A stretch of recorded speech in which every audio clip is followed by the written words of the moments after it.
আমার প্রায় 70 থেকে 80 হাজার টাকার মুরগি মারা যায়। মানুষের ঋণের টাকার জন্য কথা শুনছি। আসসালামু আলাইকুম, বিসমিল্লাহ, সালাতু ওয়াসসালামু আলা রাসূলিল্লাহ। আমি দিনে গ্র্যান্ড ফার্ম থেকে দিন ইসলাম বলছিলাম। তো আজকে হচ্ছে পবিত্র শবে বরাত, 4ই ফেব্রুয়ারি।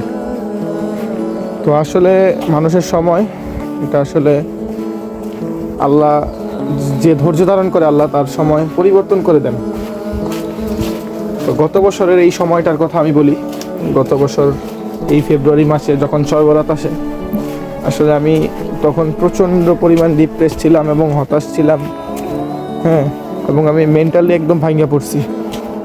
আমার প্রায় 70 থেকে 80 হাজার টাকার মুরগি মারা যায়। আমি ব্যবসায় ক্ষতিগ্রস্ত হই। সবে মাত্র আমার প্রোডাকশনটা শুরু হয়েছে এবং কি আমি তখনও এক হিসাবে নতুন খামারি, এত বড় আকারের প্রথম প্যারেন্টস করছি।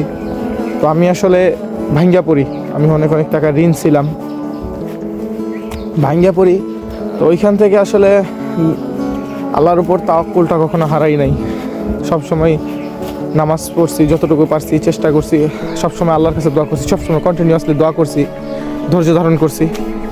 তো ঠিক 1 বছর ঘুরে আইসা, একটা বছরের ব্যবধান, জাস্ট 365 দিন, এর মধ্যে অনেক কষ্ট করছি ভাই, অনেক কষ্ট করছি, অনেক ধৈর্য ধারণ করছি, অনেক মানুষের ঋণের টাকার জন্য কথা শুনছি। তো আলহামদুলিল্লাহ, জাস্ট একটা বছরের ব্যবধান ভাই। ওয়াল্লাহি আল্লাহর কসম করে কইতেছি ভাই, আল্লাহ পাক আমারে আগের থেকে কয়েক গুণ ভালো অবস্থানে আনছে এই বছর, কয়েক গুণ ভালো অবস্থানে। সেটা ব্যবসার দিকে হোক বা আমার ইনকামের দিক দিয়ে হোক, আমি গতবারের থেকে এইবার আলহামদুলিল্লাহ আমি কয়েক গুণ ভালো আছি আলহামদুলিল্লাহ।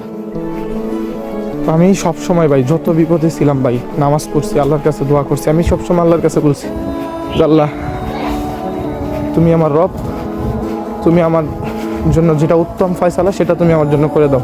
আমি তোমার ফয়সালার উপর সন্তুষ্ট, আমি তোমার ফয়সালার জন্য ধৈর্য ধারণ করলাম। তো ভাই বিশ্বাস করেন, আমার এই অবস্থান এখন গত বছর থেকে কয়েক গুণ ভালো আলহামদুলিল্লাহ। তো আপনি পরিশ্রম করেন ভাই, পরিশ্রম করেন, সৎভাবে পরিশ্রম করেন, আল্লাহর উপর তাওয়াক্কুল করেন, ইনশাআল্লাহ আল্লাহ আপনার দিকে একদিন না একদিন তাকাবে ইনশাআল্লাহ। তো আপনি কখনোই মনোবল হারাবেন না, বা আপনি পারেন না এরকম কোনো কিছু না। ঠিক আছে, আপনি পারেন, আপনি পরিশ্রম করেন, ইনশাআল্লাহ আল্লাহ পাক আপনাকে একদিন না একদিন সফল করবেন ইনশাআল্লাহ।